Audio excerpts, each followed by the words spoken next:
आज लोकसभा में प्रश्नकाल को विपक्ष के द्वारा चलने नहीं दिया गया। समूचा विपक्ष और विशेषकर कांग्रेस पार्टी के इस प्रयास की मैं घोर निंदा करता हूं।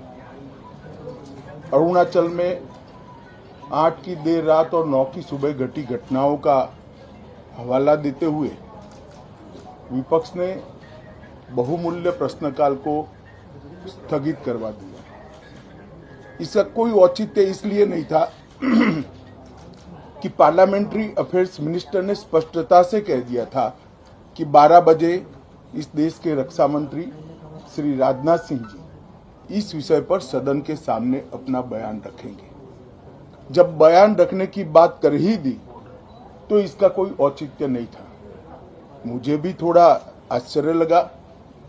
फिर मैंने प्रश्नकाल के सूची को देखा तो 5 नंबर का प्रश्न देखकर मैं इनकी चिंता समझ गया। 5 नंबर के प्रश्न है राजीव गांधी फाउंडेशन के FCRA रजिस्ट्रेशन को रद्द करने के बारे में। अब उन्हीं के कांग्रेस के ही सदस्य के द्वारा यह प्रश्न पूछा गया और जवाब में बहुत स्पष्ट था। अगर तो मौका देते तो मैं सदन के पटल पर भी बताता कि राजीव गांधी फाउंडेशन को 2005-06 और 2006-07 के वित्तीय साल में चीनी दूतावास से 1,35,00,000 रुपए का अनुदान प्राप्त हुआ था। चूंकि FCRA के कानून और उसकी मर्यादाओं के अनुरूप नहीं था तो नोटिस देकर पूर्णतया कानूनी प्रक्रिया का अनुपालना करते हुए गृह मंत्रालय ने इसका रजिस्ट्रेशन रद्द किया था।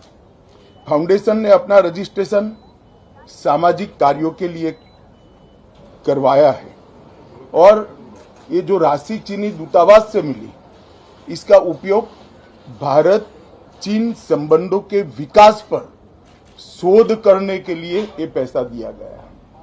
अब मैं कांग्रेस पार्टी को पूछना चाहता हूं कि इन्होंने शोध तो जरूर किया होगा।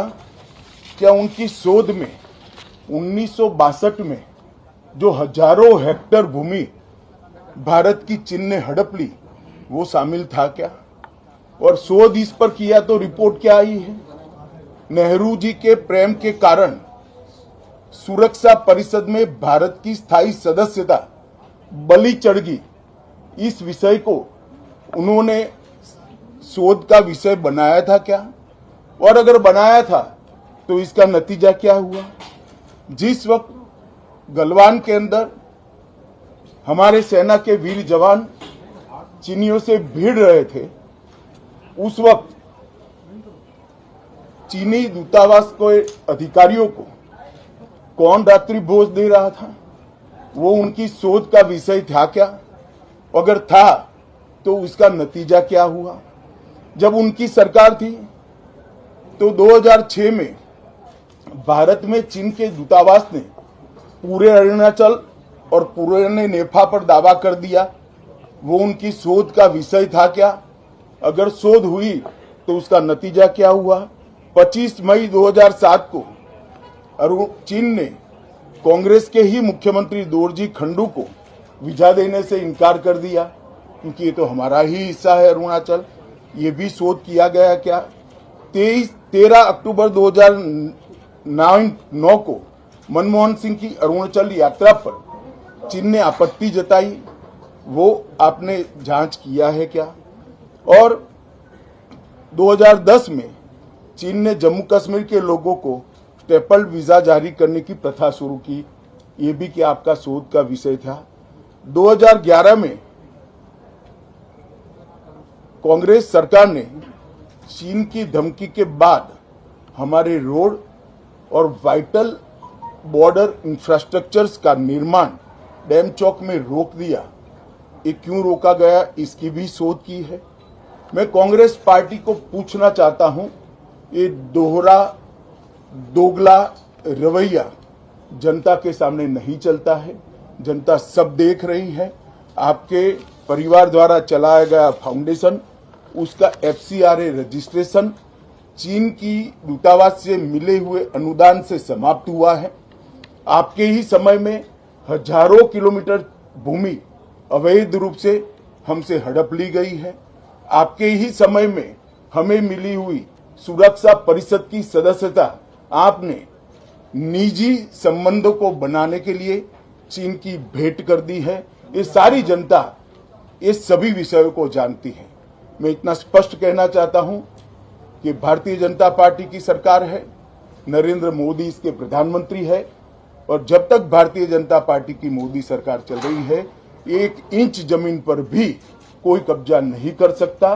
कल अपने सेना के जवानों ने जो 8 की देर रात को और 9 की सुबह को जो वीरता दिखाई है, मैं इसकी भूरी भूरी प्रशंसा करता हूं।